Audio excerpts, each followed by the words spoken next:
గారికి నిజామాబాద్ నుంచి వచ్చినటువంటి బీసీ సంఘాల నాయకుడు మన నరాల సుధాకర్ గారికి, మా దర్శనం దేవేందర్ అన్న గారికి, మైపాల్ యాదవ్ అన్న గారికి చాలా మంది వచ్చిర్రు. ప్రతి ఒక్కరు కూడా మరి మనం నిరంతరం కలిసి పనిచేసే వాళ్ళమే.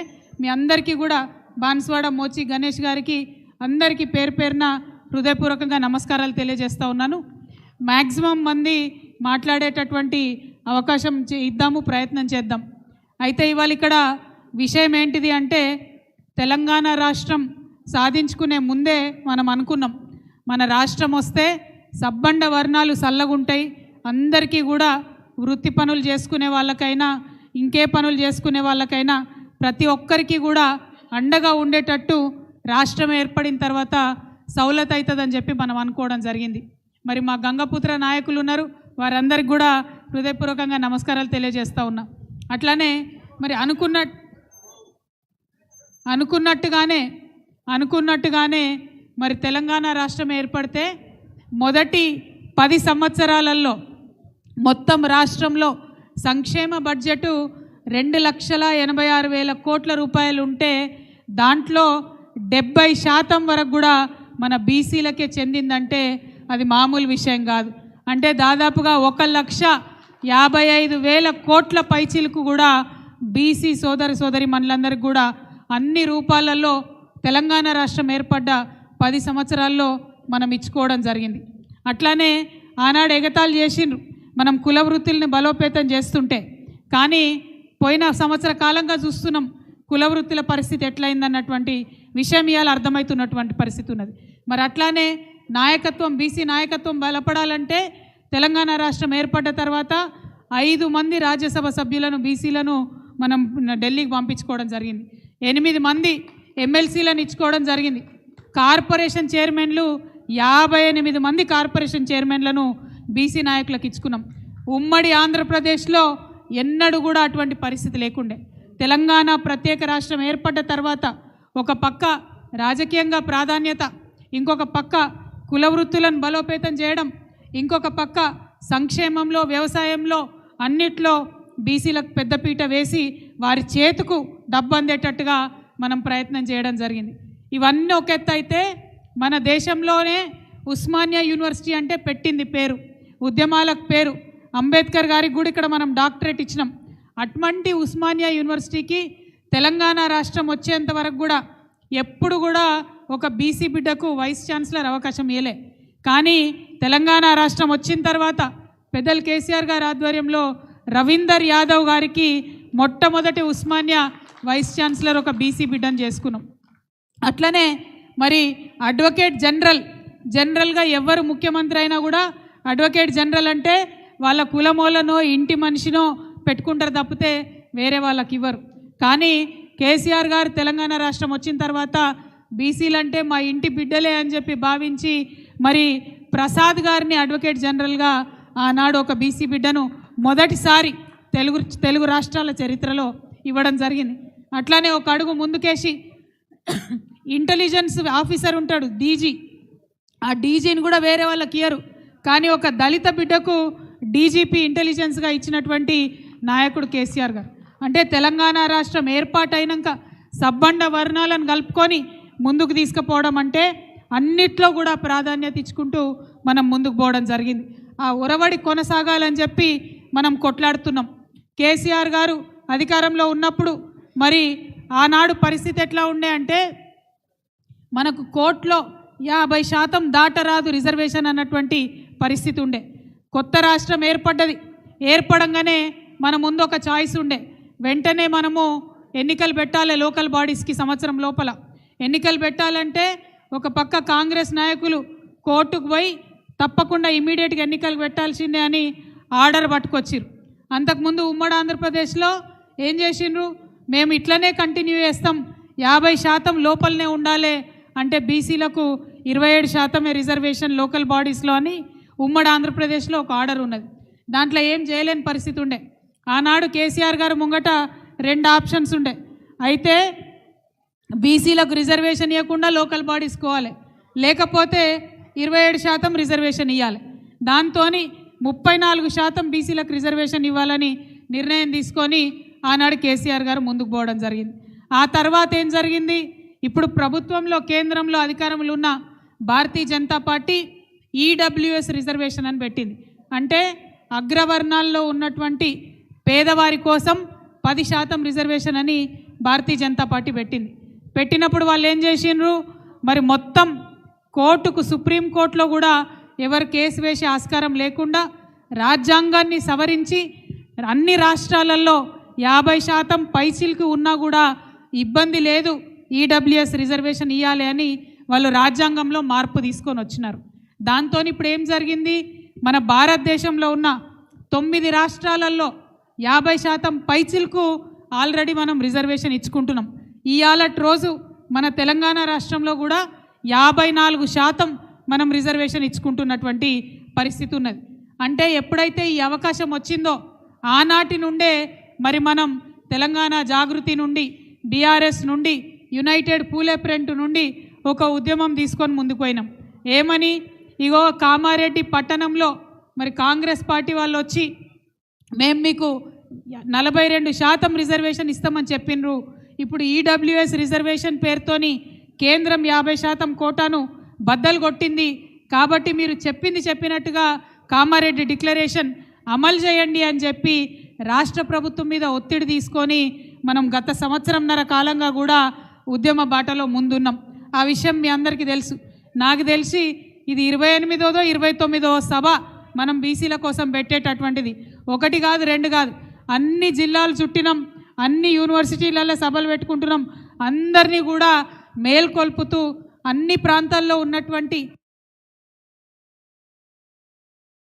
కుల సంఘ నాయకులందరికీ కూడా మరి ఎందుకు ఇవాళ అడుగుతున్నామనే విషయాన్ని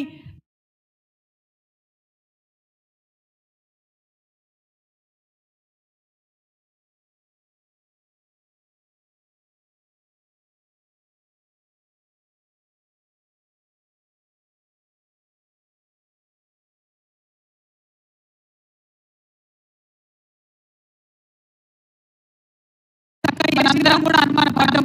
ఎవరింటికి రాలేదు, ఎవరిని సరిగ్గా అడగలేదు, ఏం లెక్క చేసినారు. మనం అనుకున్నట్టే బీసీల జనాభా తగ్గించారు, ఓసీల జనాభా ఎక్కువ చేసి మనం ఏమంటున్నాం? మనం కేసీఆర్ గారు ఉన్నప్పుడు సకల కుటుంబ సర్వే చేసి సమగ్ర కుటుంబ సర్వే చేసి అది బాగా మనం ఓపెన్గా వెబ్సైట్లో పెట్టినాం. వెబ్సైట్లో ఏమంటారు కాంగ్రెస్ పార్టీ నాయకులు?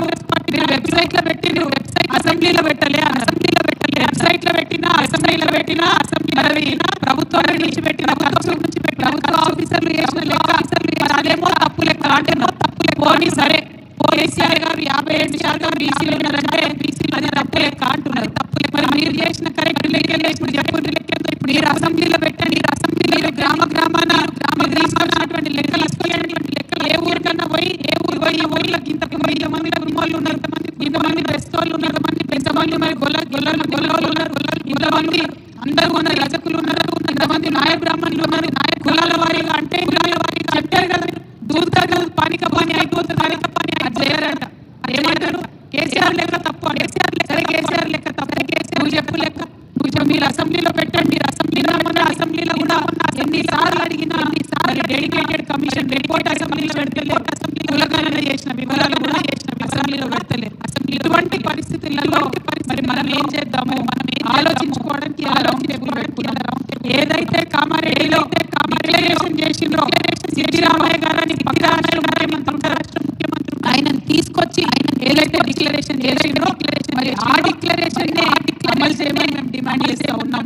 ఇవాళ ఆ డిక్లరేషన్ లో 42% రిజర్వేషన్ ఇవ్వండి, అమలు చేయండి. అట్లాగే బీసీలలో కూడా బాగా అత్యంత వెనుకబడినటువంటి కులాలు ఉంటాయి, ఎంబీసీ కులాలు అంటే దాదాపు ఒక 36 కులాలు ఉంటాయి. ఇలా చాలా పేర్లు మనం చిన్నప్పుడు ఈ మధ్య మర్చిపోయినాం. అంటే ఎట్లా అంటే బాలసంతుల వాళ్ళు, బైరువుల వాళ్ళు, బుడవాళ్ళ వాళ్ళు, దాసరి వాళ్ళు, దొమ్మరి వాళ్ళు, గంగరేకుల వాళ్ళు, జనవాళ్ళ వాళ్ళు, జోగి కులాల వాళ్ళు, మొండి వారు, వంశరాజు కులాల వాళ్ళు, పాముల కులాల వాళ్ళు, కార్గీలు, కుంభాలు, పెద్దమ్మర వాళ్ళు, వీరముష్టి వాళ్ళు, అట్లానే ఊడల కులం వాళ్ళు,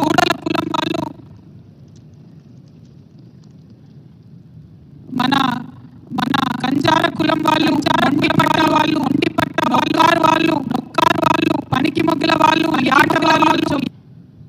మన కంజార కులం వాళ్ళు, మొండి పట్టా వాళ్ళు, పాల ఏకిరి వాళ్ళు, మందుల వాళ్ళు ఏమైనా ఇన్నట్టు గుర్తున్నాయా?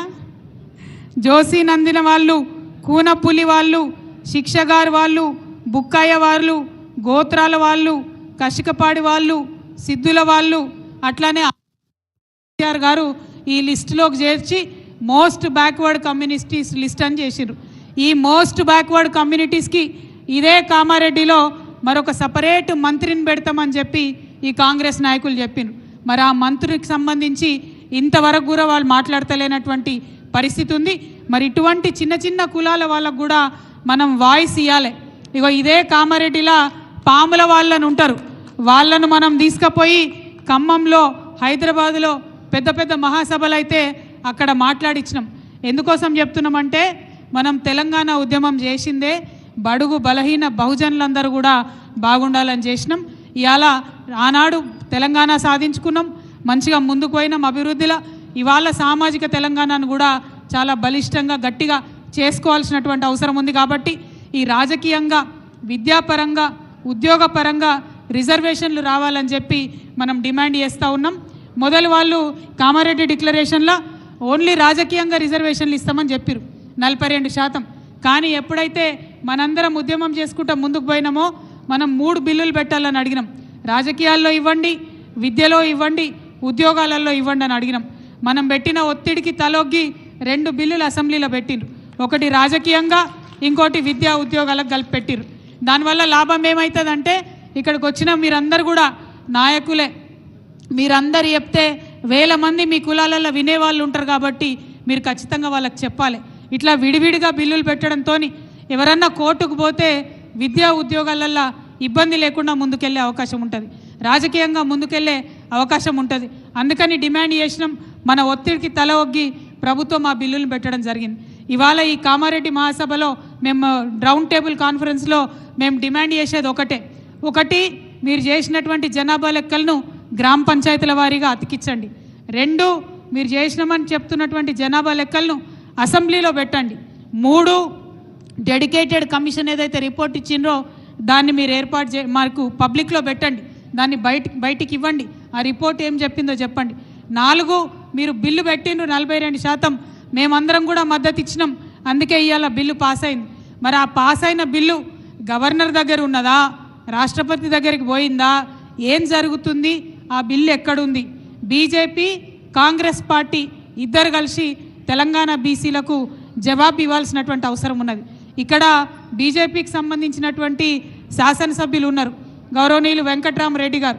వారిని నేను కోరుతా ఉన్నా, మీరు దయచేసి ఒత్తిడి తీసుకురండి మీ బీజేపీ పార్టీ మీద. మా కామారెడ్డిలోనే డిక్లరేషన్ అయింది కాబట్టి ఇక్కడ నుంచి బీసీలకు రిజర్వేషన్కి బిల్లు పాస్ అయింది, దాన్ని రాష్ట్రపతి ఒప్పుకోవాలి, గవర్నర్ అనుమతి ఇవ్వాలని చెప్పి ఒత్తిడి తీసుకొని రావాలని కామారెడ్డి ఎమ్మెల్యే గారిని కూడా నేను డిమాండ్ చేస్తూ ఉన్నా. మరి ఈ అంశాలన్నీ కూడా సాధించుకొని మనం ముందుకెళ్ళాలి. కాబట్టి వీటన్నిటి మీద కూడా మీ అభిప్రాయాలు చెప్పవలసిందిగా మిగతా కుల సంఘ నాయకులందరినీ కూడా నేను కోరుతా ఉన్నాను. మరి నేను మీ దగ్గర సెలవు తీసుకుంటా, పేరున మీకు అవకాశం ఇస్తాము.